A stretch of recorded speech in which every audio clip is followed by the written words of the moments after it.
Fala meus amigos, estou de volta para mais um vídeo e dessa vez para falar de mais um anime da temporada e também para falar do segundo episódio de Sousou no Frieren.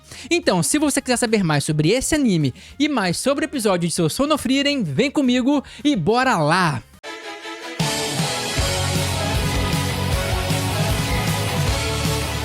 Então galera, eu vou começar o vídeo falando desse anime, que é o Seihantai na Kimi. E esse anime logo me chamou a atenção porque ele pareceu muito uma versão um pouco mais infantilizada de um anime que fez muito sucesso na época, chamada Fufuijo. E cara, vai me dizer que essa protagonista de Seihantai na Kimi não parece muito com a Akari. Só que essa protagonista em questão é uma Akari menos sensualizada e um pouco mais bobinha. Então quando eu vi isso, e sabendo também que já era uma comédia romântica, eu já pensei, ah legal, vai ser mais um anime de comédia romântica, bobinho e daqueles que levam uns 200 episódios pra alguma coisa acontecer. E eu acertei metade da minha previsão, porque ele é mais bobinho, ele tem essa pegada um pouco mais inocente, e vocês entendem do que eu tô falando. Só que a outra parte, que eu achava que ia demorar 200 episódios pra acontecer alguma coisa, estava completamente errada. Porque assim, no primeiro episódio, eles já começam a mostrar que um gosta do outro, principalmente a menina que tá claramente muito apaixonada pelo protagonista. E no primeiro episódio, os amigos dela incentivam ela a falar com ele e ela se declara no final do episódio. E antes disso, eles já estavam andando de mãos dadas. Eu falei, caramba, que surpresa agradável. E ainda no segundo episódio, o cara aceita namorar com ela, também se declara pra ela.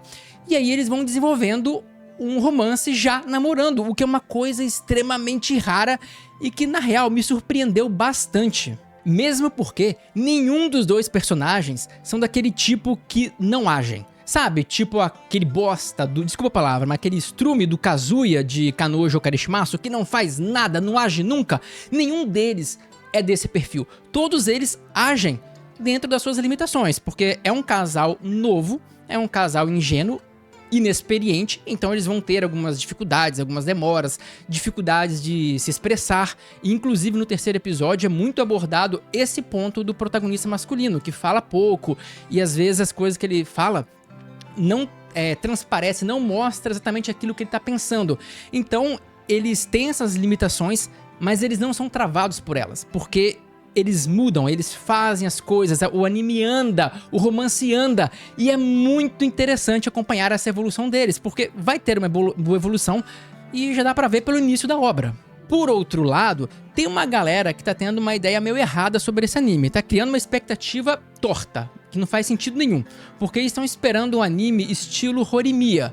Só que, gente, é diferente. Por mais que os dois desenvolvam rápido e tenham essa semelhança, a ideia e até o público é meio diferente. Horimiya é uma coisa mais adolescente pra adulto. Esse anime tem muito mais cara de adolescente pra muito adolescente. Entende? Não tem tanta pegada adulta. Os dois, no caso do Horimiya, desenvolvem muito mais a relação e muito mais profunda, se é que vocês me entendem, coisa que eu não acredito que vai acontecer nesse anime. Porque eles vão ter aquela dificuldade, aquela coisa do toque, do beijo, porque o beijo, principalmente em animes, é uma coisa climática, não é só um evento banal. Então, não ache que vai ser igual Horimiya, uma coisa com esse nível de maturidade. Ele é um anime pra ser fofo, bonitinho, agradável, mas já contar a história dos dois namorando.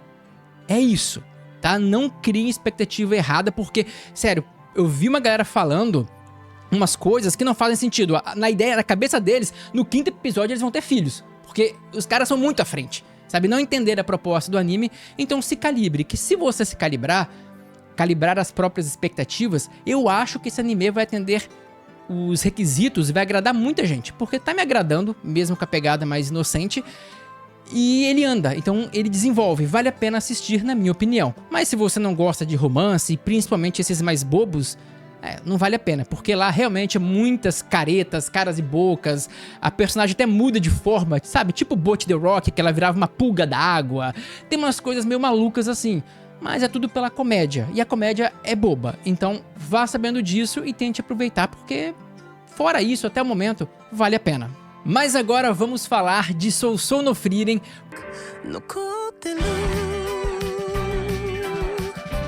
porque o segundo episódio teve muita coisa legal e certamente esse é um dos episódios que vai ficar na mente de muita gente porque ele foi legal e ele traz um personagem fantástico, que é o Herói do Sul.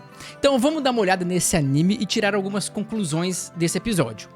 O episódio já começa mostrando a Frieren e o grupo dela chegando em um vilarejo e, como sempre, pediram para polir a estátua de algum herói. E aí todo mundo já presumia que era o herói Himmel, que é ele que tem as estátuas em todos os lugares. Só que quando eles chegaram, era um herói diferente. E a reação do Stark é sempre impagável, porque ele para, olha, acha estranho e fala: pô, quem é esse velhote? Quem é esse tiozão aí que ele...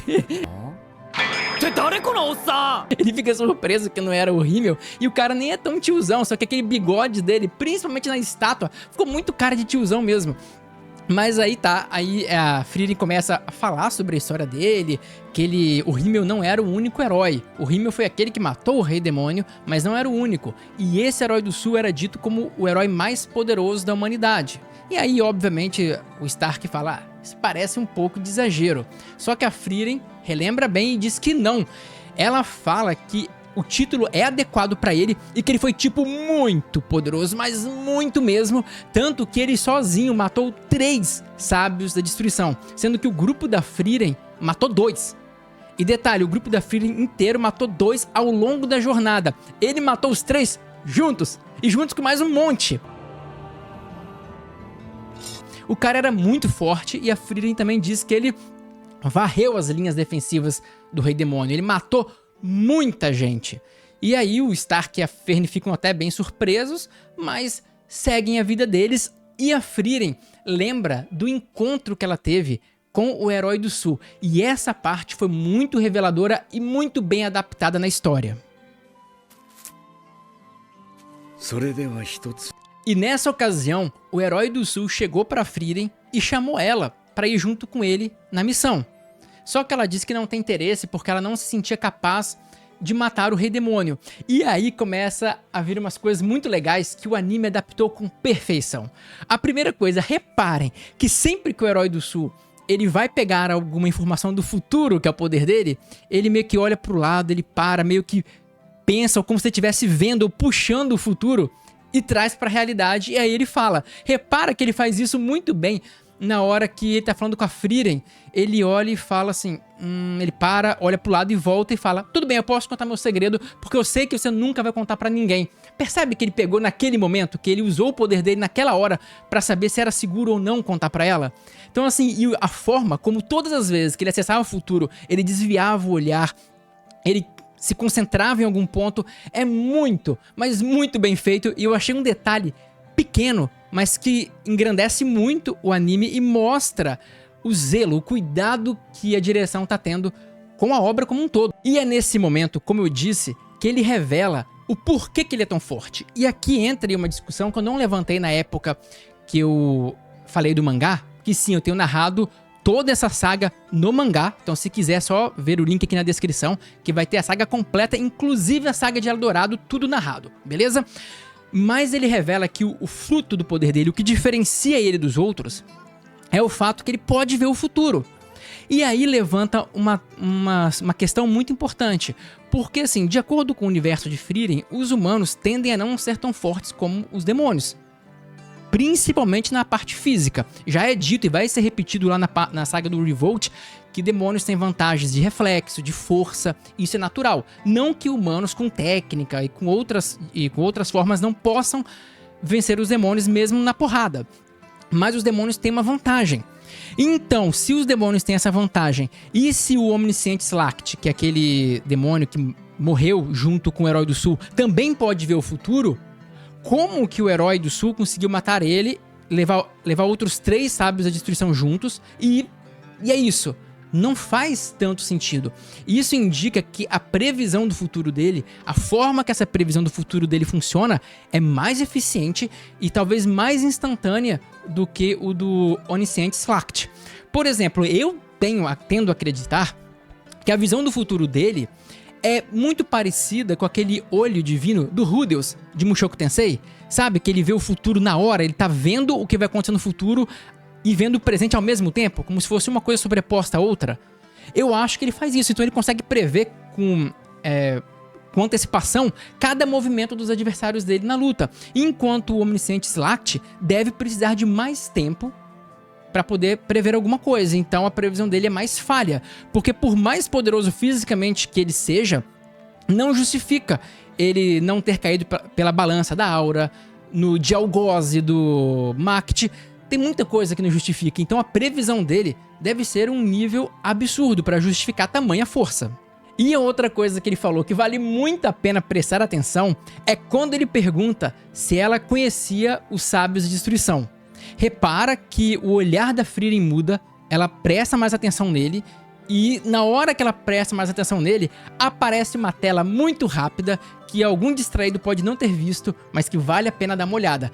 Olha essa imagem aqui na tela e veja quem é que tá à frente dela. E se você conhece o mangá ou se viu os meus resumos aqui, o que é que aconteceu nesse momento? É um pequeno spoiler, mas pra quem não conhece não vai fazer diferença, e pra quem conhece já sabe, mas aquela situação é a luta da Frieren contra o Macht no passado.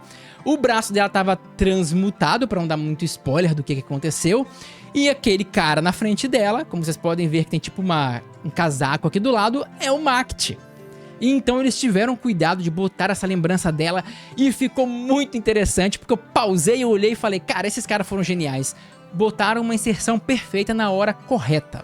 E por fim, com a negativa da Frieren, que não aceita ir com ele, ele fala que tudo bem, que mesmo se ela estivesse junto com ele, ele vai morrer, não tem jeito, e que ela vai ser chamada por um outro herói que vai mudar a vida dela e que eles vão matar o Rei Demônio. E ela duvida um pouco, mas ele fala, não, tudo bem, eu, o herói mais forte da humanidade, vou garantir que vocês tenham um caminho aberto para cumprir o destino de vocês. Mesmo que eu não tenha chance de matar o Rei Demônio, porque quem vai matar é o Himmel, e ele até fala que isso dói a ele, porque tem ainda assim o orgulho do herói, o orgulho do guerreiro, ele queria lutar contra o Rei Demônio, e ele também fala que mesmo que todo o nome dele, os feitos dele caiam nas sombras da história, o que também é muito triste e que de certa forma aconteceu.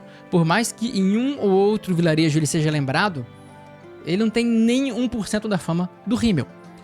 Então é bem legal essa parte, e aí corta, mostra um pouco do Himmel também, quando a Frieren passa uma informação para ele, e depois eles vão embora e vão para a próxima missão, que é a segunda parte do episódio.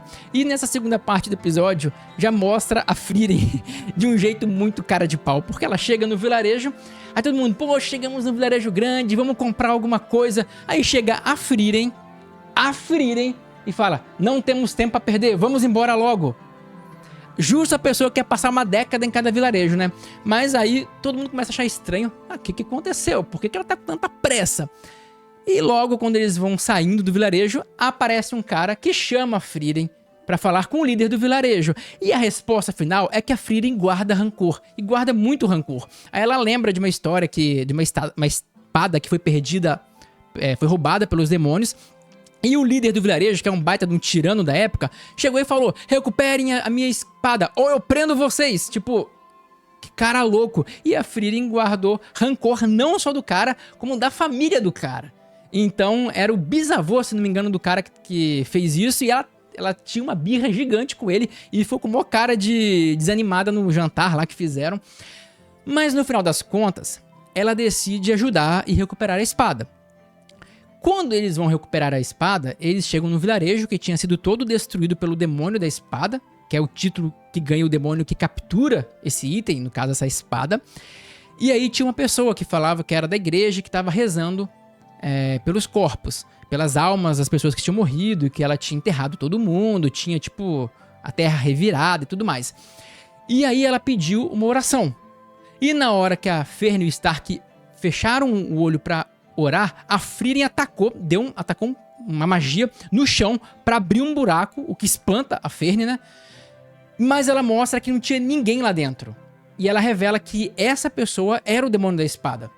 Aí ele se revela, eles fazem uma luta lá, que foi muito ampliada também do mangá, porque no mangá é muito rápido, mas eles fizeram uma cena muito bem feita, com muito destaque para o Stark, que foi muito legal, ele protegendo a Fern e até dando um chute meio acrobático. Aquilo ficou da hora demais.